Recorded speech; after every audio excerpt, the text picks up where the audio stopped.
hadis Rasulullah Shallallahu Alaihi Wasallam bahwa termasuk nikmatnya Allah Ta'ala itu adalah tertutupi semua kesalahan-kesalahan kita, dan itu barokah bagi hadatin karena kesalahan tidak muncul. Oke, itu harus dikaji secara serius meskipun dengan pikiran yang ceria, yang riang. Saya itu di Jogja itu lama sekali dan tetap sebagai rujukan karena saya spesialis sering ngendikan fikih. Saya dulu musyawarah ya seperti urutan di Pulau mulai takrib, mu'in, tapi di sana langsung mahalli karena Fathul Wahab gak diajarkan di sawir, di musyawarah. Tapi saya pernah ngaji Mbah Mun Fathul Wahab dan beliau sering berpesan, nak kanggo masyarakat ojo wahab repot, nganggo mahalli saja. Mahalli itu kan Surauhibin itu yang mensarai minhajud thalibin. Ini bukti bahwa saya ini alim betul, bukan guyon yang dari tidak alim betul. Jadi ini bedanya saya dengan moderator. Nanti kalau nggak percaya diuji di sini di depan. Saya ngaku alim itu bukan karena sombong, tapi keharusan. Karena begini ya, kalau kamu punya istri mau melahirkan, itu mesti nyari tulisan bidan. Barokahnya tulisan itu kamu tahu siapa bidan. Kalau kamu gigi sakit pasti cari tulisan dokter gigi.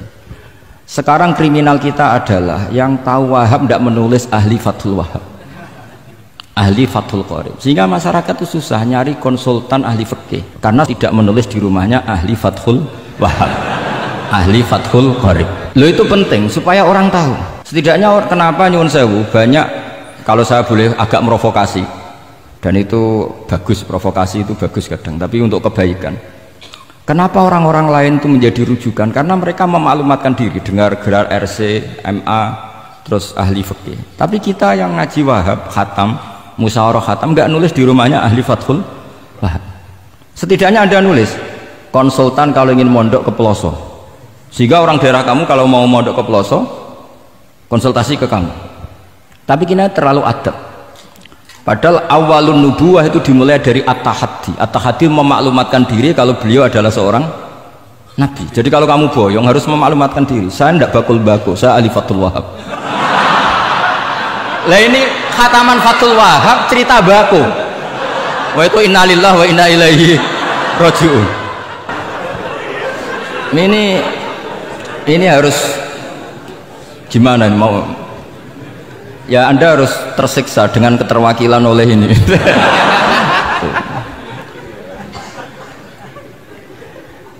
Saya ini baca kitab banyak sekali, termasuk kitab Ithaf. Ketika beliau mensarai Ihya, itu cerita kitab yang saya baca fil fikhi itu dihitung mulai mazhab Syafi'i sampai Hanafi semuanya. Saya baca kitab tasawuf ini, jadi memaklumatkan diri. Awal dari nubuah itu memaklumatkan diri, sehingga orang gampang nyari. Kalau orang bisa nyari bidan, nyari dokter gigi karena tulisan, kenapa orang kesulitan nyari ahli Fathul Qorib? Kalau kamu ahli konflik tulis saja konsultan spesial cerai karena pengalaman pernah cerai, tulis saja. Kalau ahli jomblo tulis saja ahli perjodohan, supaya orang tahu keahlian kamu di mana. Saya di Jogja memaklumatkan diri, saya bisa baca Wahab, saya bisa baca Bukhari, bukan dalam konteks sombong, karena kebutuhan umat yang ingin tatabbu'u athari Rasulillah, mencari-cari athari Rasulillah itu terpenuhi, yaitu dengan ngaji orang yang ahli.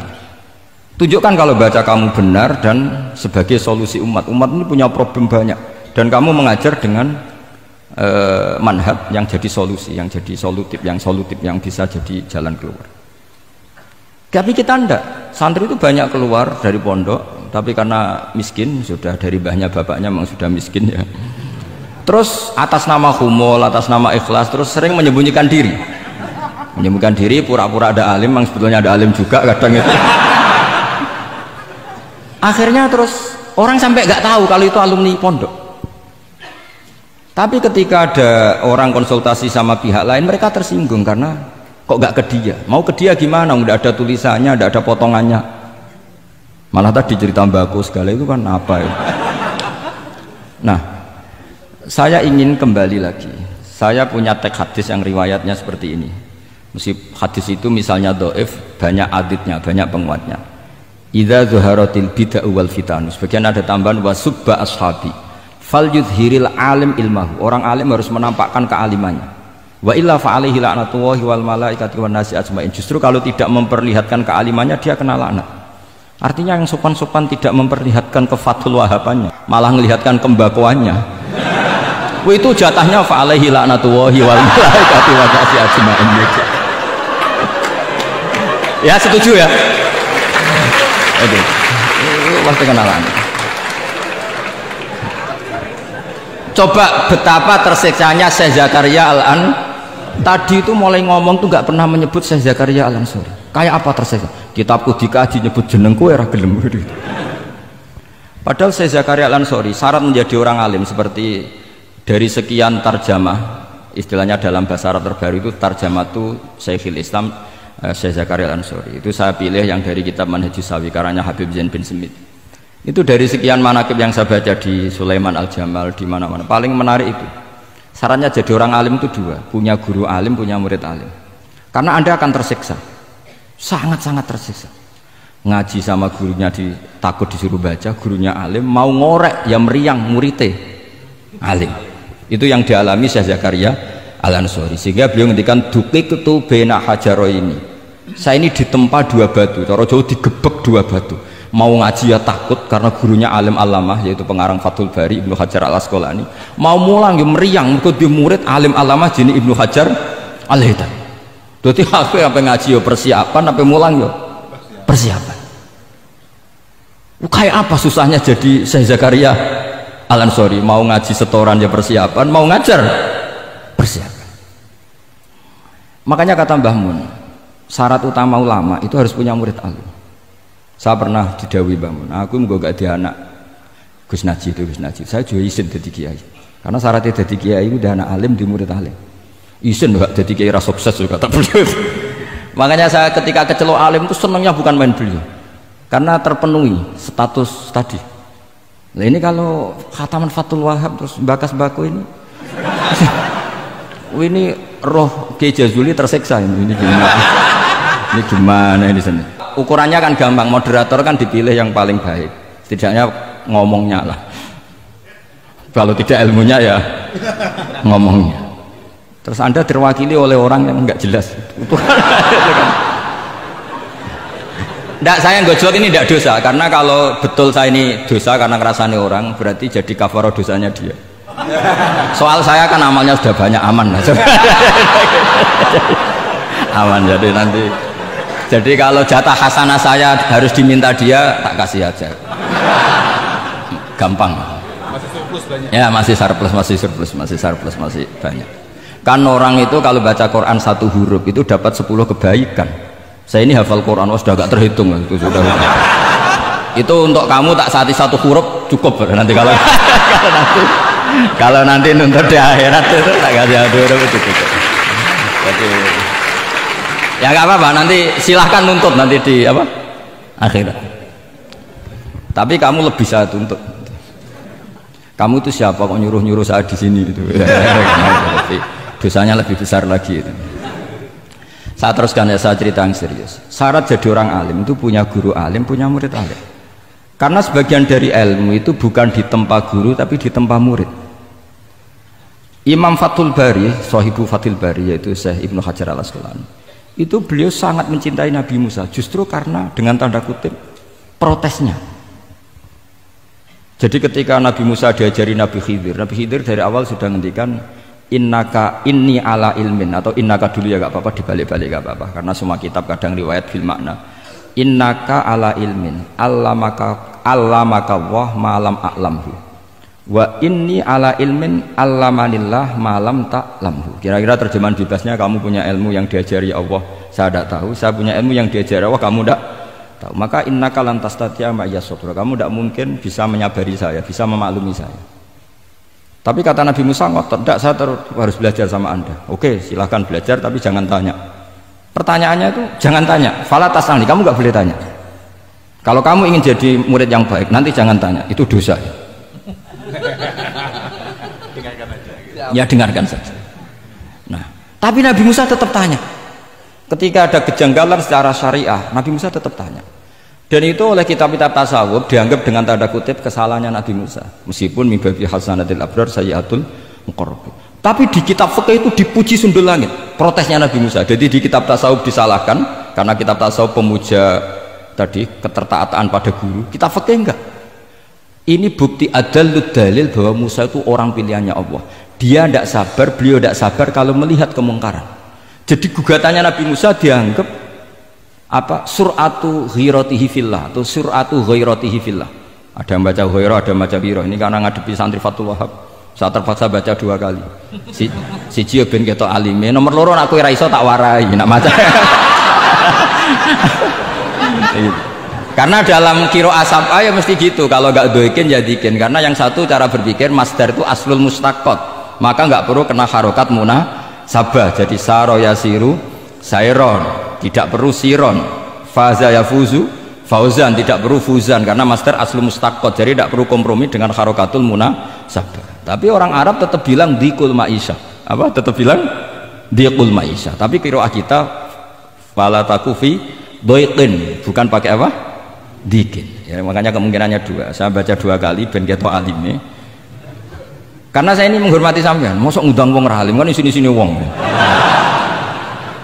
Nomor 2 anakku ora iso tak warai kalau bacanya itu 2. Jadi andai kan saya ngajar di pondok pelosok saya baca mesti 2 kali. Wayah sibu zaidun kada, wayah sabu zaidun kada. Karena dalam qiraat sab'a ada yang baca yahsibu, qiraat kita baca yahsabu. Tapi guru-guru kita kalau ngajar fikih itu bacanya yahsibu. Tapi kalau baca Quran yahsabu. Ya kan Quran kita kan ayah sabu Allah yaqdiru alaihi ahad, bukan dibaca ayah sibu. Saya teruskan. Jadi syarat jadi orang alim itu harus punya guru alim dan murid alim. Imam Fathul Bari ketika menganalisis Nabi Musa itu beliau memuja Nabi Musa. Ini bukti ghirahnya Nabi Musa yang luar biasa.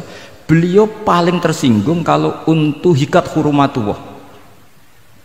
Orang sudah ditolong kok gak matur nuwun malah merusak perahunya. Jadi itu secara syariat itu mungkar. Kalau mungkar ya harus diprotes.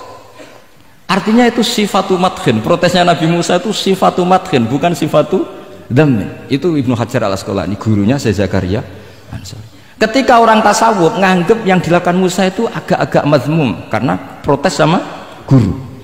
Pertanyaan saya ke anak-anak Fathul Wahab, kamu milih siapa? Milih partainya Ibnu Hajar al-Asqalani apa milih partainya orang tasawuf? Selama ini roh potongannya sampean milih sing tasawuf. Karena sampean dengan ilmu pas-pasan ini nggak suka kalau ada murid tanya. Mboten ngaku mawon. Tapi karena tadi logika syariatnya kata Ibnu Hajar al-Asqalani, Musa itu kalimullah termasuk ulul azmi, sementara Khidir hanya seorang nabi. Apa yang dilakukan Musa tentu lebih keren karena beliau seorang nabi dan rasul. Jadi jangan kira terus di situ merupakan mangkobah, satu derajat yang luar biasa bagi Nabi Khidir mengalahkan Musa, itu enggak. Tapi ini juga mangkobah bagi Musa, betapa tidak sabarnya beliau ketika untuhikat hurumatullah. Dan itu Ibnu Hajar al-Asqalani dalam bingkai itu. Jadi beliau itu sangat ringan sekali. Artinya gini, kita bahas Zakaria al-Ansori nggak bisa tanpa bakas gurunya, yaitu Ibnu Hajar al-Asqalani. Nanti saya bakas muridnya. Lah yang mulai bakas muridnya itu kamu harus siap-siap. Karena kiai-kiai di pelosok itu alim alama. Masalahnya nanti pasti di muridnya. Saya Zakaria al-Ansori aman karena punya murid Ibnu Hajar al-Hitami. Ibnu Hajar al-Hitami aman karena punya murid Zainuddin al-Mali dari yang ngarang mulai jenengan ini. Jadi masalah bukan pada gurunya, tapi pada siapa? Muridnya. Terus Ibnu Hajar al-Asqalani itu orang yang luar biasa. Saya pengagum beliau karena saya kalau baca Bukhari pakai pertolongan sarah beliau yaitu Fathul Bari. Itu beliau kalau protes, sukanya memang protes. Beliau itu nakot itu ahli kritik, ahli protes. Beliau termasuk sering ngeritik Imam Nawawi, ngeritik orang-orang sebelumnya. Tapi ya dalam konteks kebaikan. Imam Nawawi itu punya sarah namanya Syarh Muslim Lin Nawawi.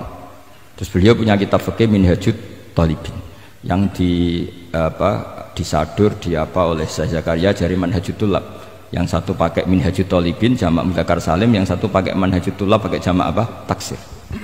Kitab Minhajut Thalibin sendiri dari kitab Muharrar karangannya Imam Rafi'i, terpaut sekitar 3 orang sampai ke Imam Rafi'i dari Imam Nawawi. Imam Rafi'i ngarang itu dari Al-Wasid, Al-Basid dan Al-Wajiz karangan Imam Ghazali. Dan itu saya punya.